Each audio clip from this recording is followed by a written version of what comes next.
y vemos.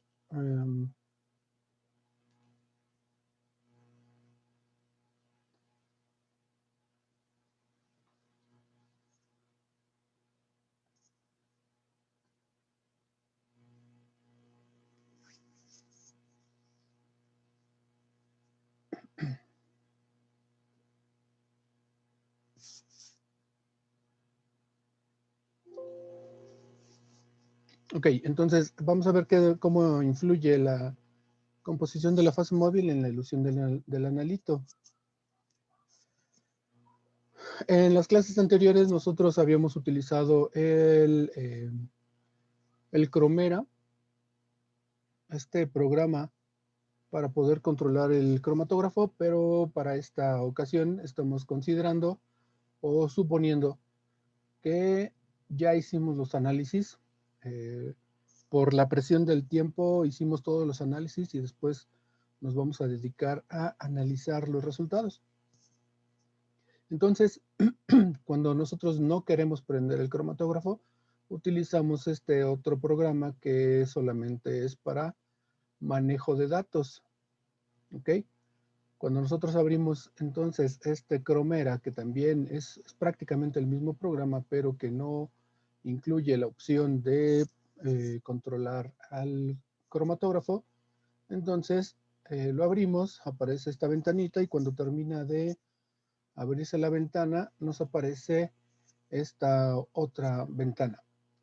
En esta otra ventana podemos tener todas las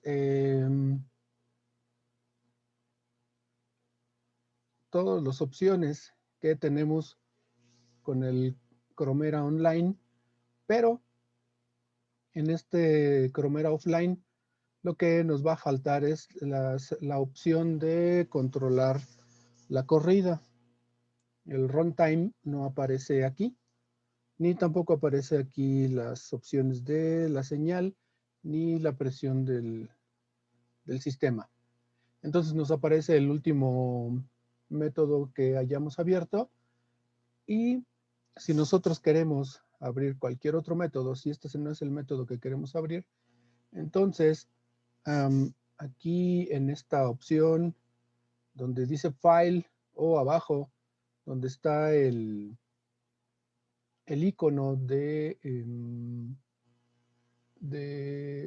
abrir archivo, entonces podemos presionar abrir método y nos va a aparecer esta ventana. Nosotros vamos a darle clic a este botón que tiene forma de un más en el grupo donde nosotros vamos a trabajar, en este caso es Camacho. Le damos clic y nos aparece cuál es el método que vamos a utilizar. Entonces vamos a utilizar el método benceno-tolueno, yo lo selecciono y se me va a activar este icono que dice Open. Yo presiono el botón Open cuando ya seleccioné el método benceno-tolueno 8020 y me va a aparecer la información correspondiente del método 8020. Me dice el cromatógrafo en qué grupo está, una breve descripción del método, que para nosotros todos los métodos van a tener la misma descripción. Y finalmente en las notas nos extendemos un poquito más en la explicación de para qué sirve este método, o más bien de todos los parámetros cromatográficos de nuestro método. Y bueno, decimos que nuestro método va a tener un flujo de 1 mililitro por minuto, un tiempo de corrida de 8 minutos, la longitud de onda para la medición en el detector será de 220 nanómetros y la composición de la fase móvil de 80% metanol y 20% de agua a este flujo de 1 mililitro por minuto. Para poder utilizar este método, nosotros tenemos que revisar, damos clic aquí donde dice detector y nos va a aparecer esta ventana. Ya habíamos platicado en clases anteriores que aquí me dice que el nombre del canal va a ser el del detector que tengamos, la velocidad de muestreo de datos, es decir, cuántos datos por segundo está recibiendo del cromatógrafo esta computadora y cuánto va a durar mi corrida. En esta parte de acá nosotros vamos a poner varias etapas si es que fuera necesario, pero nosotros nada más vamos a poner una, que es la longitud de onda a la cual va a trabajar el detector. Nuestro detector para nuestros análisis del día de hoy van a ser a 220 nanómetros y el autocero va a activarse en el momento que comienza la corrida. Cuando ponemos que desde el minuto 0 debe de tener la longitud de 220, entonces significa que todo el análisis, si es que yo no le pongo más etapas, todo el análisis va a ser a una longitud de onda constante. Si yo le quisiera cambiar durante el análisis la longitud de onda, yo presiono el botón más, me aparece otra etapa y en esa otra etapa yo debo de poner un tiempo diferente a 0, digamos 3. En el minuto 3 yo le puedo cambiar la longitud de onda, digamos, a 254 nanómetros. Y también, si quiero, puedo activar el autocero. Eso es opcional para nuestra práctica. Es suficiente que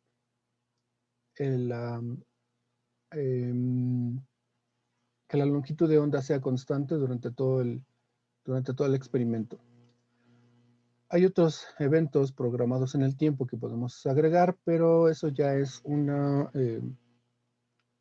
son acciones que podemos tomar o podemos revisar en cursos más avanzados. Así que como este curso no es un curso avanzado de cromatografía o con manejo del cromatógrafo, entonces lo vamos a evitar.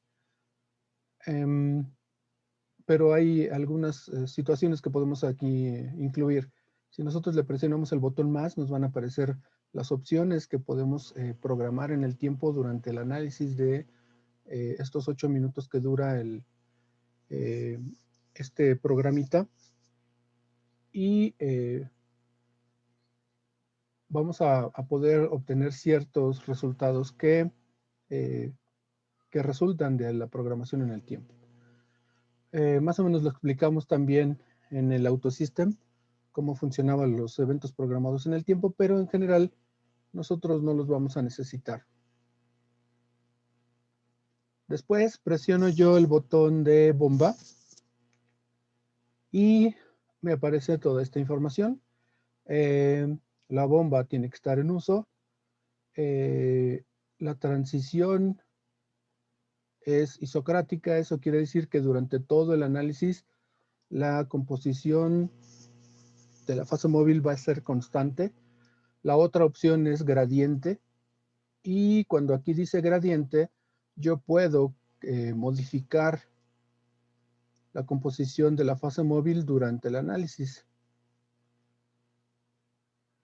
Como este caso es de un análisis isocrático, la composición es constante durante todo el análisis y no hay controles para hacer cambios.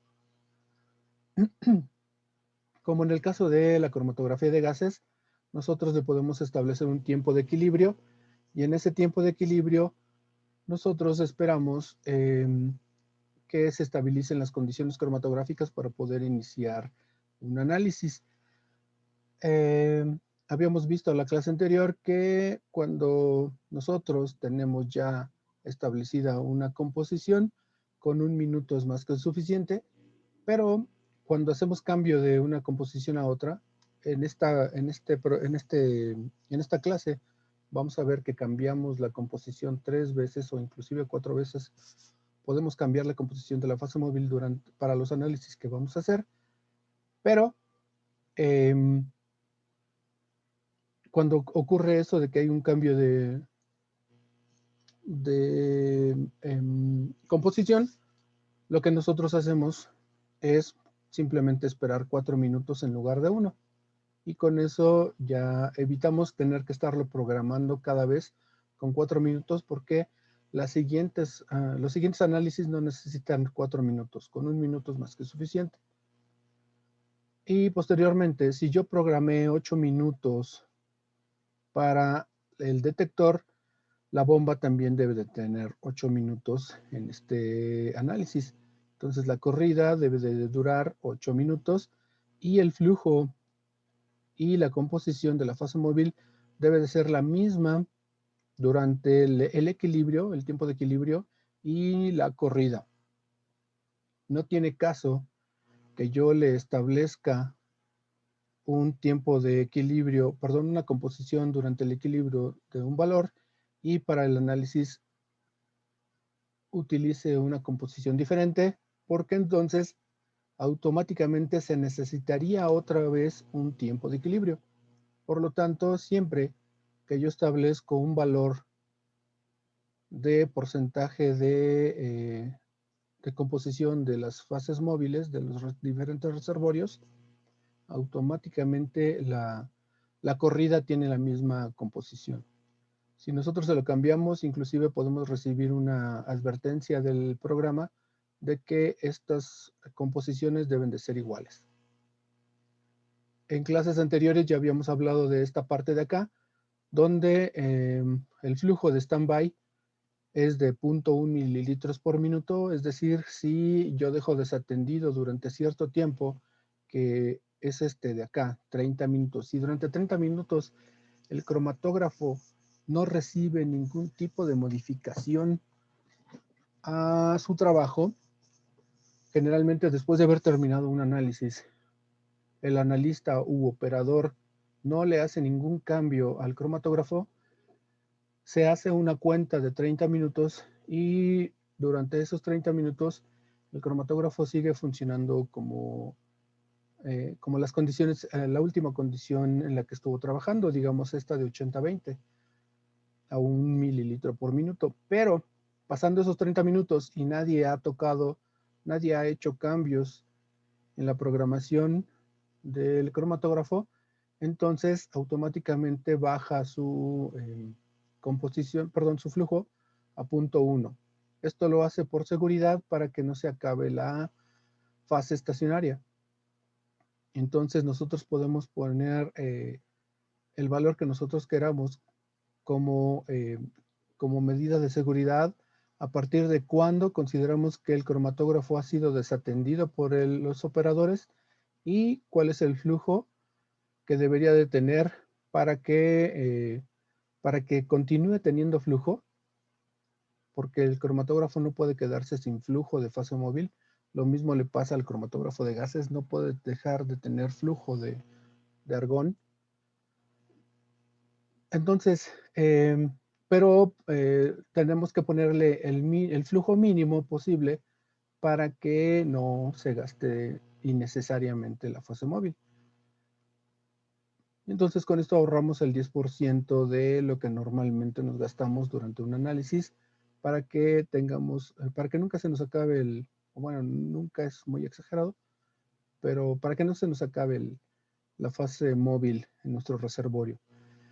Este tipo de situaciones es muy útil, por ejemplo, en caso de un temblor o de una fuga química o de algún incendio, en donde por fuerza mayor tenemos que irnos del laboratorio donde estamos trabajando y el cromatógrafo se queda desatendido. Entonces, a partir de 30 minutos de estar desatendido, el cromatógrafo toma la acción de bajar el flujo de la fase de la fase de móvil para que no se le acabe el contenido del reservorio. Y después de 120 minutos, es decir, durante 90 minutos va a tener este flujo, pero después, 2 horas que esté desatendido el cromatógrafo, entonces de plano detiene la bomba. A este flujo tan bajo, es fácil que detenga la bomba y no haya ningún problema por descompresión. Lo que hace el cromatógrafo o el programa de computación para proteger también que no haya gasto innecesario de la fase móvil es detener la bomba de flujo, y entonces ya pues ha pasado demasiado tiempo sin que nadie atienda al cromatógrafo, y entonces es mejor que deje de funcionar para que no se gaste lo que queda de fase móvil. También tenemos dos medidas de seguridad, que es el límite de presión superior y el límite de presión inferior, que bueno, a los 6000 psi también la bomba puede detenerse. Si se llega a una presión superior a los 6000 psi, por seguridad la bomba se detiene para que, para que no se revienten las partes internas del cromatógrafo. Oh, ya me pasé. A pesar de eso, es difícil llegar a los 6000 psi, pero sí a presiones muy cercanas, porque tenemos entre el puerto de inyección y la columna cromatográfica, tenemos una tubería, una tubería como de 3 o 4 centímetros de largo, fabricada con plástico. Este plástico es PIC, se llama PIC, eh, que es el acrónimo de algo así como polietilén o polietiletilencetona, algo así. Es tan duro como el acero, prácticamente, un poquito, bueno, en el sentido de que puede resistir presiones parecidas a las del acero, pero es un poquito maleable, de tal manera que cuando llega a una presión cercana a los 6000, se zafa del puerto de inyección o se zafa de la columna, y ahí, a partir de ahí, empieza a tener una fuga. Con esa pequeña fuga libera la presión, y entonces ya no evitamos a que se suba la presión a más de 6000 psi. Pero entonces también tenemos el límite inferior. Normalmente la alarma de una presión baja es cuando tenemos una presión de 0 psi a pesar de tener flujo. Y esto puede ocurrir cuando no cerramos la válvula de purga y eh, seguimos haciendo que funcione la bomba, y sin embargo nada llega a la columna. Todo el flujo de fase móvil sale por la válvula de purga. Entonces, en todo el sistema cromatográfico, la presión es de 0 porque hay una fuga en la válvula de carga, perdón, de purga. Y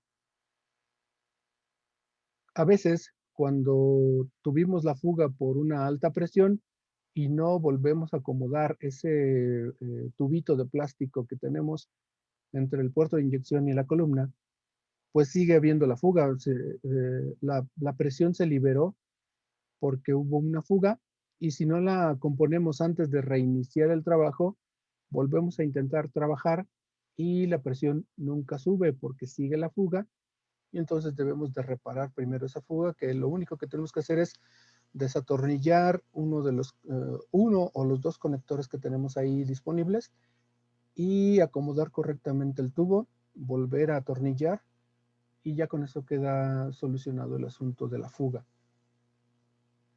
En caso de que ocurra una de estas dos situaciones, vamos a tener una presión 0, y el cromatógrafo nos va a mandar un mensaje de que tenemos una baja presión, y eso nada más es por seguridad. Entonces,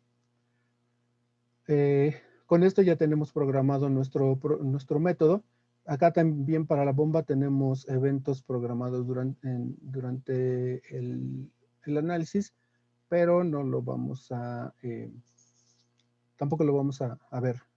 Se pueden agregar presionando el botón más, y aquí tenemos ya las opciones que podemos seguir, pero nosotros no lo vamos a ver. Si nosotros seleccionamos reconciliación de tiempo, este 8 minutos que le asignamos al detector, es este de aquí, debe de coincidir con los 8 minutos totales que tengamos en esta parte de acá. Aquí nada más tenemos una etapa, pero si este método no fuera isocrático, sino más bien de gradiente, yo puedo tener más de una etapa aquí. Y entonces, en suma, vamos a suponer que tengo 2 etapas de corrida. Y entonces, este no puede ser 8 porque el otro tendría que ser 0 para que coincida con el tiempo total del detector. Vamos a suponer que aquí fuera 4 y la segunda etapa también es de 4 minutos, pero ahora tendría una composición diferente. Entonces, sí se cumple el tiempo total de 8 minutos que tenemos aquí. Vamos a suponer que ahora yo digo que 8 minutos para la primera etapa y 20 minutos para la segunda etapa, la suma son 28 y aquí son 8, me va a mandar un mensaje, perdón, un mensaje de que no hay, coincidencia entre este tiempo que está aquí y este tiempo de las corridas. Esto es muy importante porque a veces si no lo hacemos correctamente, parece sencillo o parece lógico, pero muchas veces por hacerlo rápido o por no poner atención, podemos poner un número diferente de 8 que iría acá. ¿Ok? Entonces con esto ya tenemos nuestro programa para realizar el análisis benceno-tolueno a una composición 80-20 de metanol-agua. Y entonces podemos empezar a llenar esta tablita. En esta tablita ponemos que para los experimentos 1, 2 y 3 vamos a realizar el mismo análisis 80-20 de metanol-agua con un flujo de 1 mililitro por minuto, que de hecho para todos los experimentos que hagamos va a ser 1 mililitro por minuto. Y vamos a inyectar benceno y tolueno en un análisis de 8 minutos. ¿Ok? Eso lo acabamos de ver en esta parte de aquí, que nuestro análisis dura 8 minutos. Y vamos a poner, primero, vamos a inyectar, digamos, benceno y después tolueno. Lo vamos a escribir aquí. Y finalmente vamos a poner la mezcla de los dos compuestos, el benceno y el tolueno juntos en una misma muestra, pero los vamos a ver que si es que se separan con este análisis, ¿ok? Entonces, cuando yo ya tengo eso, vamos a ver, aquí está. Yo voy a buscar mi cromatograma. Yo ya tengo un cromatograma de la muestra benceno-tolueno. Aquí está 80-20, debe estar más arriba. Yo abro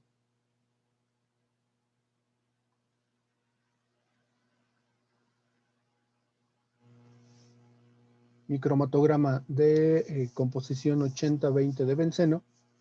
Bueno, 80% metanol, 20% de agua para analizar benceno. Y yo tengo este cromatograma. Ahorita le voy a hacer un acercamiento, pero yo tengo varios picos.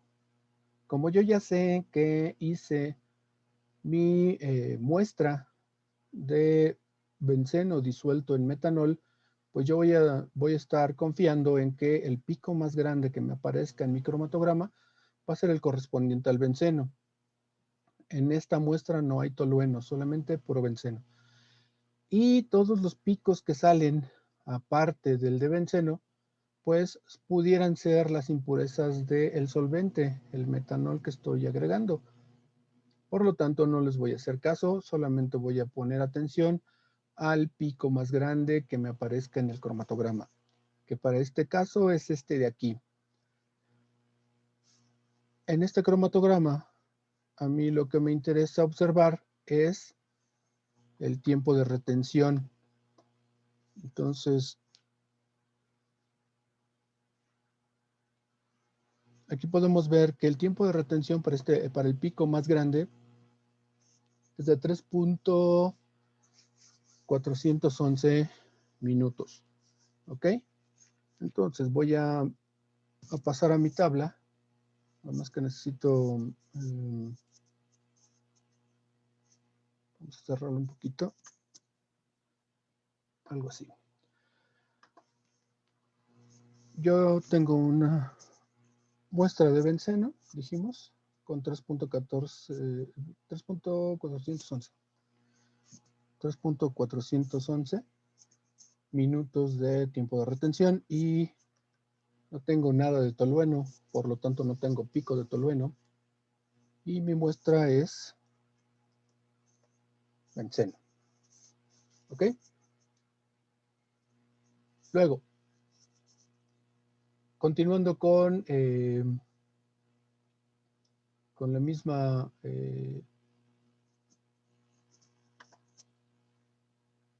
revisión, después de haber hecho el análisis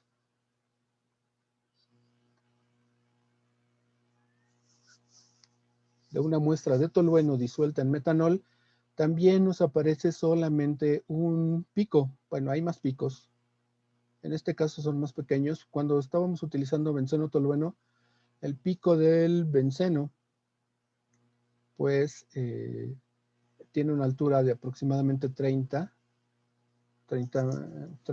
miliunidades o 30.000 microunidades. Aquí vemos, dijimos que era 3.411. Esta es su área y esta es su altura. En realidad no son 30, son 28.600. Pues tiene 28.600 unidades de área, de altura, microunidades de señal, ¿ok? 28.633 microunidades de señal y ya en la gráfica son miliunidades. Por eso nada más nos da 28. Entonces yo estaba interpretando que eran 30, pero más o menos está como por aquí. Algo así.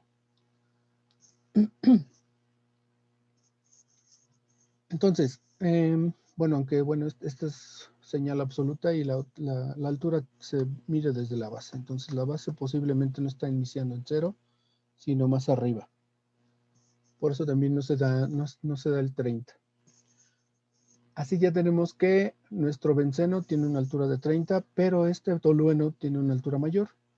Este benceno tiene una altura más alta porque no pusimos atención a la concentración. Lo que queríamos era estar seguros de estar inyectando los compuestos necesarios. Entonces, este tiene una altura de 450, casi 420, algo así. Ahorita lo revisamos. Pero, chihuahuas. Pero ahí lo que nos interesa es su tiempo de retención, 3.818. Entonces nos vamos para acá y tenemos 3.818 en nuestra muestra de tolueno. Y en nuestra muestra de tolueno no tenemos benceno, por lo tanto aquí no tenemos dato de tiempo de retención. Aquí vamos a poner tolueno y vamos a revisar qué información nos da. Vamos a sacarle un poquito. 3. ¿Qué dijimos? 3.818. Y aquí podemos ver entonces su tiempo de retención, 3.818, con un área de 9 millones y una altura de 421.500. Para este caso en particular no nos interesa ni área ni altura, ni tampoco la relación área sobre altura, porque lo que estamos tratando es de identificar los compuestos en una mezcla.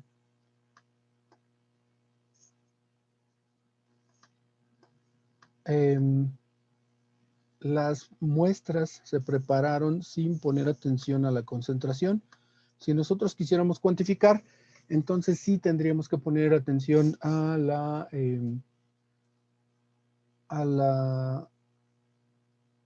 la preparación de la concentración o más bien a la concentración en la que preparamos nuestra muestra para poder hacer cuantificaciones. Por el momento no estamos interesados en cuantificar, sino más bien en identificar. Ya tenemos entonces nuestras dos muestras de benceno y de tolueno inyectadas e identificadas. Posteriormente vamos a inyectar una mezcla benceno-tolueno a las mismas condiciones de análisis que, esta cosa, vamos a ver si este nos lo abre.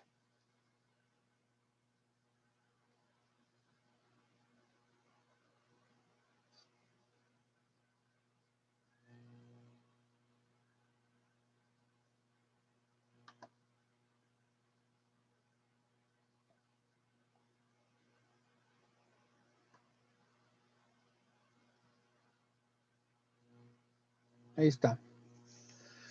Entonces aquí tenemos nuestra muestra benceno-tolueno. Algo que se me había olvidado es que en clases presenciales nosotros imprimimos esto en papel y aquí en este espacio disponible nosotros le agregamos la información que estamos poniendo en nuestra tablita. El flujo de 1 mililitro por minuto, el 80% de metanol, 20% de agua, un flujo, ya dije, de un flujo de 1 mililitro por minuto. La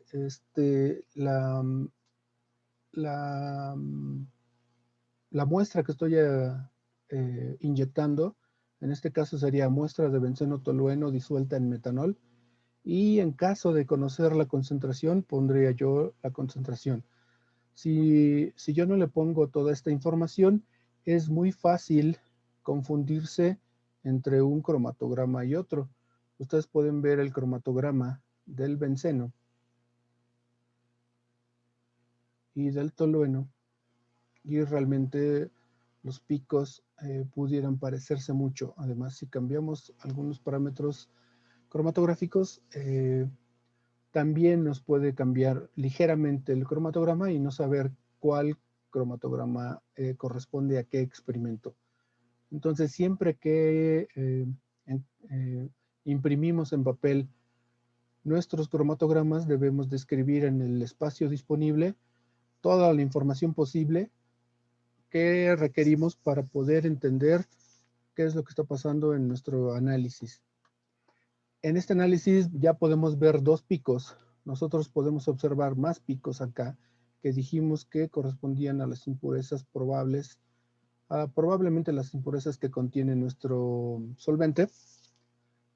Y dijimos que era improbable que fueran impurezas del analito, porque cuando nosotros agregamos mayor cantidad de analito, generalmente estas impurezas se mantienen de tamaño constante. Entonces, por eso decíamos que era menos probable que fueran impurezas del analito, sino más bien impurezas del solvente. Y entonces aquí ya podemos tener dos valores de picos que son más grandes y podemos observar sus tiempos de retención. Para este pico más grande, su tiempo de retención es de 3.827 y para el pico más pequeño es de 3.422. Yo puedo escribir entonces en mi tabla 3.422 y 3.827. ¿Por qué los estoy acomodando así? Porque pues es lo más probable. Si ya vimos que cuando ponemos al benceno solito nos da 3.41 y cuando tenemos una mezcla tenemos un pico que tiene 3.42, lo más probable es que este pico que tenemos aquí sea el correspondiente, este que tenemos aquí, sea el correspondiente al benceno. Y este que me da de 3.818, acá me está dando 3.827. Y pues prácticamente son el mismo valor, casi son el mismo valor, por lo tanto yo puedo considerar que es el tolueno. Porque yo inyecté una muestra de benceno, no, aquí tengo que poner mezcla, benceno tolueno. ¿Ok? Entonces, esta es la manera que nosotros utilizamos para identificar. Este método nos puede servir para diferentes análisis y tiene algunas fallas en el sentido de que no siempre coinciden exactamente los valores. A veces se modifican, principalmente en cromatografía de gases. Es más complicado que coincidan tanto como con cromatografía de líquidos. Y mientras más compuestos, más interacciones hay de las moléculas con la fase estacionaria, entonces también se modifican un poquito más los tiempos de retención. Y los volúmenes o la cantidad de muestra en la mezcla o la cantidad de analitos más bien en la muestra también nos puede provocar algunos pequeños cambios en nuestros resultados. Pero en general, esta es una forma de identificar los componentes de una mezcla que tengamos y que simplemente por comparación los podemos identificar.